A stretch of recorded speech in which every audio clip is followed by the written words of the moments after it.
Assalamualaikum warahmatullahi wabarakatuh. Nama saya Bella Agus Pitaningrum dengan NIM 180301267. Nama saya Afla Kandar Salsabila dengan NIM 18030180. Nama saya Kurnia Dwi Imama dengan NIM 180301244. Kami akan membahas struktur organisasional pada manajemen strategi. Pertama, di sini saya akan membahas tentang definisi struktur organisasi. Struktur organisasi berkaitan dengan hubungan yang relatif tetap di antara berbagai tugas yang ada dalam organisasi. Proses untuk menciptakan struktur dan pengambilan keputusan tentang alternatif struktur disebut dengan desain organisasi. Nah, di sini ada 5 struktur organisasi tradisional. Yang pertama struktur organisasi sederhana, yang kedua struktur organisasi fungsional, yang ketiga struktur divisi, yang keempat struktur organisasi matriks, dan yang kelima struktur tim produk. Kita ke struktur organisasi sederhana. Struktur organisasi sederhana merupakan struktur di mana terdapat seorang pemilik dan biasanya beberapa karyawan dengan pengaturan dan tugas, tanggung jawab, dan komunikasi yang bersifat sangat informal, serta dicapai melalui supervisi secara langsung.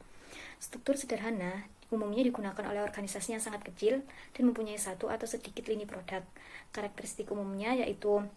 Karakteristik utamanya adalah biasanya pemilik perusahaan bertindak merangkap sebagai manajer dan membuat hampir semua keputusan perusahaan.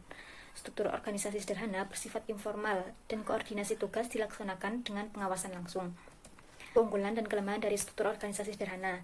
Keunggulannya ada 5. Yang pertama, pengambilan keputusan tersentralisasi atau terfokus. Yang kedua, spesifikasi tugasnya kecil. Yang ketiga, hanya terdapat sedikit kebijakan dan aturan. Yang keempat, evaluasi dan sistem reward bersifat informal. Dan yang kelima, seringkali bisa meningkatkan kreativitas dan individualisme.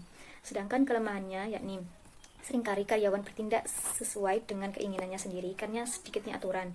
Yang kedua, sistem informal dapat menimbulkan ketidakpastian karyawan akan tugas dan kewajibannya. Dan yang ketiga, struktur organisasinya datar sehingga berkurangnya kesempatan karyawan untuk bisa meningkatkan karirnya. Pada struktur organisasi fungsional merupakan struktur di mana tugas, orang, dan teknologi yang dibutuhkan untuk menjalankan bisnis dibagi menjadi beberapa grup atau grup-grup fungsional yang terpisah seperti pemasaran, operasi, dan keuangan dengan prosedur yang semakin formal untuk mengkoordinasikan dan mengintegrasikan aktivitas-aktivitasnya untuk menghasilkan produk dan jasa dari bisnis tersebut. Terdapat keunggulan dan kelemahan dari struktur organisasi fungsional. Keunggulannya ada 3. Yang pertama, spesialisasi dapat dilakukan secara optimal. Yang kedua, para pegawai bekerja sesuai keterampilannya masing-masing. Yang ketiga, produktivitas dan efisiensi dapat ditingkatkan. Sedangkan kelemahannya, yang pertama, pekerjaan seringkali sangat membosankan. Yang kedua, sulit mengadakan perpindahan karyawan atau pegawai dari satu bagian ke bagian lain, karena pegawai hanya memperhatikan bidang spesialisasi sendiri saja. Yang ketiga, sering ada pegawai yang mementingkan bidangnya sendiri, sehingga koordinasi menyeluruh, sulit, dan sukar dilakukan. Nah, ini ada gambar dari struktur organisasi fungsional. Jadi yang di atas adalah CEO atau presiden, kemudian dibagi menjadi beberapa manajer, yakni ada manajer produksi, manajer teknik, manajer pemasaran, manajer sumber daya manusia, manajer personalia, dan manajer akuntansi. Ini dibagi menjadi sesuai bidangnya masing-masing.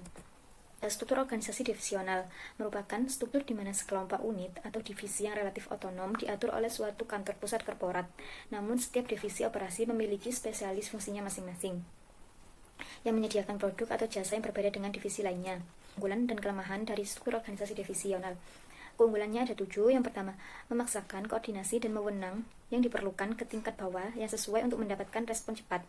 Yang kedua, menempatkan pengembangan dan implementasi strategis lebih dekat dengan lingkungan yang unik dari divisi tersebut. Yang ketiga, membebaskan CEO untuk mengambil keputusan strategis yang lebih luas. Yang keempat, secara tajam melakukan tanggung jawab atas kinerja. Yang kelima, mempertahankan spesialisasi fungsional dalam setiap divisi. Yang keenam, menyediakan tempat pelatihan yang baik bagi manajer strategis. Yang ketujuh, meningkatkan fokus pada produk pasar dan respon yang cepat terhadap perubahan. Kemudian kelemahannya ada 6. Yang pertama, mengembangkan potensi persaingan yang disfungsional atau sumber daya tingkat korporat. Yang kedua, menimbulkan masalah dalam menentukan seberapa besar wewenang yang harus diberikan kepada manajer divisi. Yang ketiga, menciptakan potensi terjadinya inkonsistensi kebijakan antar divisi. Yang keempat, menimbulkan masalah dalam mendistribusikan biaya overhead korporat dengan cara yang dapat diterima oleh para manajer divisi dengan tanggung jawab laba. Yang kelima, meningkatkan biaya-biaya yang dikeluarkan melalui duplikasi fungsi. Dan yang keenam, menciptakan kesulitan dalam mempertahankan citra perusahaan. Di sini saya akan menjelaskan materi tentang struktur matriks. Struktur organisasi matriks adalah struktur di mana personel fungsional dan staf ditugaskan ke suatu bidang fungsional dasar ataupun kepada seorang manajer proyek atau produk. Struktur ini memiliki dua saluran pemenang, yakni tanggung jawab atas kinerja, evaluasi, dan kendali. Struktur organisasi ini digunakan untuk manufaktur, industri jasa, profesional bidang, sektor non-profit, dan multinasional perusahaan. Keunggulan dan kelemahan struktur organisasi matriks ini adalah yang pertama, keunggulannya mengakomodasi beragam aktivitas bisnis yang berorientasi proyek. Yang kedua, menyediakan tempat pelatihan yang baik bagi para manajer strategis. Yang ketiga, memaksimalkan penggunaan yang efisien atas manajer fungsional. Yang keempat, mendorong kreativitas dan keberagaman multisumber. Yang kelima, memberikan pemaparan yang lebih luas terhadap masalah-masalah strategis kepada manajemen tingkat menengah. Sedangkan kekurangan-kekurangan yang ada dalam struktur organisasional matriks ini adalah yang pertama, dapat menimbulkan kebingungan dan kebijakan yang saling bertolak belakang. Yang kedua, mengharuskan adanya koordinasi horizontal dan vertikal yang luar biasa. Yang ketiga, dapat meningkatkan kemacetan informasi dan pelaporan yang berlebihan. Yang keempat, dapat menyebabkan perebutan kekuasaan dan hilangnya akuntabilitas bagi suatu pemilik struktur organisasi yang matriks. Dimulai dari Chief Executive Officer. Selanjutnya, Chief Executive Officer memiliki wakil presiden seperti pertama, wakil presiden pemesinan, wakil presiden produksi, wakil presiden pembelian, dan terakhir wakil presiden administrasi. Setiap staf dalam wakil presiden memiliki manajemen proyek A. Manajer proyek Manajer proyek A yang menaungi staf permesinan, staf produksi, agen pembelian, dan koordinator administrasi. Begitu juga manajer proyek B dan manajer proyek C yang saling menaungi 4 staf ini. Semua ini tergantung pada staf yang ada pada perusahaan. Jadi kita hanya mencocokkan saja staf-staf apa saja yang ada di perusahaan tersebut. Struktur organisasi tim produk adalah menugaskan para manajer dari spesialis fungsional ke suatu produk, proyek atau tim proses baru yang diperdayakan untuk membuat keputusan utama mengenai produknya. Para anggota tim ini ditugaskan secara permanen dalam kebanyakan kasus. Dalam kebanyakan kasus itu para anggota dari struktur organisasi tim produk ini ditugaskan secara khusus.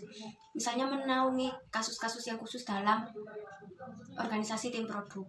Struktur organisasi tim produk ini adalah yang pertama, kelebihannya mengakomodasi beragam aktivitas bisnis yang berorientasi proyek. Yang kedua, menyediakan tempat pelatihan yang baik bagi para manajer strategis. Yang ketiga, memaksimalkan penggunaan yang efisien atas manajer fungsional. Yang keempat, mendorong kreativitas dan keragaman multisumber. Yang kelima, memberikan paparan yang lebih luas terhadap masalah-masalah strategis terhadap manajemen tingkat menengah. Sedangkan kekurangan-kekurangan strategis dalam struktur organisasi tim produk ini yang pertama adalah dapat menimbulkan kebingungan dan kebijakan yang saling bertolak belakang.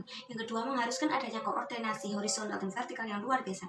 Yang ketiga, dapat meningkatkan kemacetan informasi dan pelaporan yang berlebihan. Yang keempat, dapat menyebabkan perebutan kekuasaan dan hilangnya akuntabilitas dari suatu tim produk tersebut. Organisasi dari tim produk. Untuk yang pertama, di kalangan atas tentunya ada Chief Executive Officer atau CEO. Selanjutnya, di bawah CEO ada Departemen Penelitian dan Pengembangan, Departemen Teknik, Departemen Operasi, Departemen Keuangan, dan Departemen Penjualan dan Pemasaran. Setiap anggota tim produk ini memiliki wewenang yang sama di antara departemen. Misalnya, satu orang itu bisa melakukan, satu tim produk itu bisa melakukan ke berbagai departemen, ke departemen lead bank, maksud saya penelitian dan pengembangan, departemen teknik, departemen operasi, departemen keuangan, dan juga departemen penjualan dan pemasaran. Dan ini juga berlaku di semuanya. Semua orang itu bisa melakukan ke departemen yang lain asalkan ada persetujuan tertentu. Perubahan yang terjadi dalam satu abad. Terdapat 3 fundamental trend yang mendorong keputusan mengenai struktur organisasi yang efektif pada abad ke-21, yakni globalisasi, yang kedua internet, dan yang ketiga kecepatan pengambilan keputusan. Globalisasi merupakan era yang benar-benar baru, di mana dunia menjadi mengerut dari yang kecil menjadi sangat kecil dan meratakan lahan permainan global bagi setiap orang pada saat yang bersamaan. Hal ini berarti bahwa perusahaan-perusahaan pada industri virtual beroperasi secara global. Kebutuhan akan inovasi dan koordinasi global memaksa percobaan dan penyesuaian secara terus-menerus untuk memperoleh bauran yang terdapat dari inisiatif lokal, aliran informasi, kepemimpinan, dan juga budaya perusahaan. Untuk yang kedua adalah internet. Internet memberikan setiap orang dalam organisasi atau kepada orang yang bekerja dengan organisasi untuk mengakses begitu banyak informasi secara instan. Dari manapun, internet memungkinkan perubahan-perubahan global yang sangat signifikan. Seperti era sekarang ini, kita pasti tidak akan pernah lupa dengan adanya internet. Setiap hari pasti kita menggunakan yang namanya internet, baik untuk kepentingan sekolah atau kepentingan kebutuhan sehari-hari. Yang ketiga adalah teknologi atau digitalisasi. Teknologi atau digitalisasi pada era 4.0 sekarang ini sungguh sangat dibutuhkan, utamanya untuk siapapun yang telah menggunakannya. Teknologi atau digitalisasi tidak asing lagi digunakan dalam industri global maupun industri yang ada dalam nasional. Teknologi atau digitalisasi sangat berguna untuk semua orang, bahkan dari anak-anak sampai orang dewasa pun telah menggunakan teknologi atau digitalisasi ini. Hal ini tentu akan menjadi penting untuk perusahaan karena semua orang telah menggunakan teknologi atau digitalisasi ini, maka perusahaan juga harus menggunakan yang namanya teknologi atau digitalisasi ini. Usaha awal untuk meningkatkan efektivitas dari struktur organisasi tradisional itu ada 3. Yang pertama, mendefinisikan kembali peran kantor, pusat, korporat, dan pengendalian pada dukungan dan koordinasi. Untuk yang kedua, menyeimbangkan permintaan untuk pengendalian atau diferensiasi dengan kebutuhan untuk koordinasi atau integrasi. Untuk yang ketiga, melakukan restrukturisasi untuk menekankan dan mendukung aktivitas yang penting secara strategis. Ciptakan organisasi virtual yang responsif. Organisasi virtual adalah jaringan temporer yang terdiri atas perusahaan-perusahaan independen, yaitu pemasok, pelanggan, subkontraktor, dan bahkan pesaing yang terutama dihubungkan oleh teknologi informasi guna berbagai keahlian, akses ke pasar, dan biaya. Sedangkan organisasi responsif adalah organisasi yang mengidentifikasikan sekelompok kapabilitas bisnis yang penting bagi operasi dengan tingkat profitabilitas yang tinggi, kemudian membangun suatu organisasi virtual di sekitar kapabilitas tertentu. Pendekatan-pendekatan yang menciptakan organisasi virtual antara lain yakni pengalih-dayaan menciptakan suatu organisasi modular. Yang kedua, aliansi strategis. Yang ketiga, menuju struktur tanpa batas. Yang keempat, operasi pembelajaran serba bisa. Jelaskan tentang contoh dari materi yang telah dijelaskan di atas, yaitu mengenai struktur organisasional. Di sini saya akan menjelaskan tentang struktur organisasi yang ada di perusahaan PT Garuda Indonesia Persero, yang mana mereka memiliki tujuan untuk menjadi perusahaan penerbangan utama di Indonesia dengan berdaya saing internasional serta memiliki 5 anak perusahaan, yaitu PT Aerovista yang bergerak di bidang travel, hotel, transportasi, dan catering, kemudian pesawat. Nah, kemudian ada PT GMV Aero Asia yang menyediakan jasa pemeliharaan pesawat terbang, kemudian PT Abacus Distribution System yang menyediakan jasa reservasi via komputer, dan yang terakhir ada PT Gapura Angkasa serta PT Lufthansa Sistem Indonesia yang bergerak di bidang IT. Jadi demikian beberapa anak cabang perusahaan dari PT Garuda Indonesia Persero. Sebagai perusahaan mekanik, struktur organisasi di PT Garuda menunjukkan kompleksitas vertikal karena jumlah tingkatan-tingkatan di dalam organisasinya ada. Dan lebih jauh lagi, struktur organisasi yang dimiliki oleh PT Garuda dapat dianalisis melalui 2 model desain, yaitu model tradisional dan model kontemporer. Nah, berdasarkan desain tradisional, tipe struktur di PT Garuda Indonesia ini tergolong dalam tipe struktur divisional karena organisasi yang dibuat melalui pembagian atau unit bisnis antara unit semi-otonom dan divisi-divisi. Jadi setiap unit dari divisi-divisi memiliki otonom terbatas dari perusahaan induk. Struktur divisional ini memiliki 3 tipe struktur, yaitu struktur divisional berdasarkan produk, kemudian berdasarkan market, dan berdasarkan geografi. Gitu dalam struktur organisasi PT Garuda Indonesia. Yang nomor 1 yaitu menunjukkan bahwa pembagian divisi berdasarkan wilayah, yaitu berdasarkan letaknya, geografinya. Nah, kemudian pada subdivisi custom relationship yang nomor 2, apabila struktur organisasi tersebut digambarkan lebih rinci akan tampak adanya struktur divisional berdasarkan market karena berhubungan langsung dengan pelanggan atau customer, baik dalam skala instansi, skala kecil maupun besar. Nah, sedangkan untuk subdivisi operasi seperti cabin service, flight operation, ground operation, dan sejenisnya menunjukkan struktur divisional berdasarkan produk. Nah, ini berkaitan dengan produk jasa yang dihasilkan dengan departemen tersebut. Bagian dari struktur organisasi divisional yaitu berfokus pada hasil, yang mana manajer bertanggung jawab penuh pada produksi dan layanan mereka. Namun mereka mengandalkan biaya kegiatan. Sumber organisasi berdampak pada efisien sehingga merupakan salah satu kekurangan dari desain struktur organisasi divisional. Di sisi lain, berdasarkan teori desain organisasi kontemporer, pemberian spesialisasi dari departemen fungsional untuk bekerja pada satu proyek atau lebih mengidentifikasikan bahwa struktur organisasi PT Garuda merupakan struktur proyek matriks, di mana karyawan yang berada di bawah tanggung jawab departemen tertentu memiliki 2 manajer yang saling berbagi wewenang.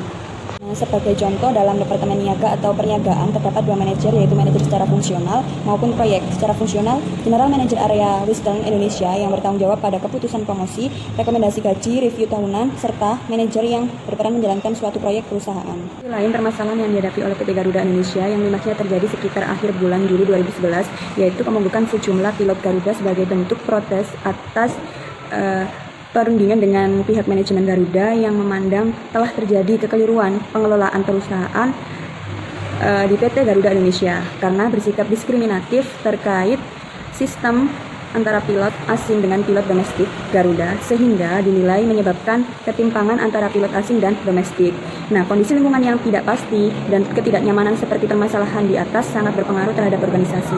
Problematika lingkungan yang tidak pasti dapat menjadi kendala bagi organisasi, terutama dalam pencapaian tujuan organisasi secara efektif. Sehingga untuk mengurangi ketidaknyamanan tersebut adalah dengan membentuk struktur organisasi yang lebih fleksibel. Kebijakan perusahaan yang dibuat harus menguntungkan semua pihak. Namun, konsistensi dan tanggung jawab serta kerjasama masing-masing individu dengan kewajiban yang telah dimiliki serta keterlibatan baik secara langsung maupun tidak langsung terhadap organisasi merupakan suatu hal yang jauh lebih penting guna mencapai tujuan organisasi secara efektif dan efisien dibandingkan dengan tipe atau model organisasi semata. 4 kesimpulan yang perlu dipahami di sini. Yang pertama adalah struktur organisasi mengacu pada peraturan formal dari interaksi antara tanggung jawab atas tugas orang dan sumber daya dalam suatu organisasi. Yang kedua, terdapat beberapa bentuk struktur organisasi, yakni struktur organisasi sederhana, fungsional, dan divisi, kemudian struktur organisasi matriks, dan yang terakhir ada struktur organisasi tim produk. Kemudian yang ketiga, terdapat 3 tren fundamental yang mendorong keputusan mengenai struktur organisasi yang efektif pada abad ke-21, yakni globalisasi internet dan kecepatan pengambilan keputusan. Dan yang terakhir, yang keempat, terdapat beberapa usaha-usaha awal untuk meningkatkan efektivitas dari struktur organisasi tradisional, yaitu antara lain mendefinisikan kembali peran kantor pusat korporat dan pengendalian pada dukungan dan koordinasi, menyeimbangkan permintaan untuk pengendalian atau diferensiasi dengan kebutuhan untuk koordinasi atau integrasi, dan melakukan restrukturisasi untuk menekankan dan mendukung aktivitas-aktivitas yang penting secara sistematis. Demikian dari kelompok kami, banyak kurang lebihnya kami mohon maaf yang sebesar-besarnya. Assalamualaikum warahmatullahi wabarakatuh.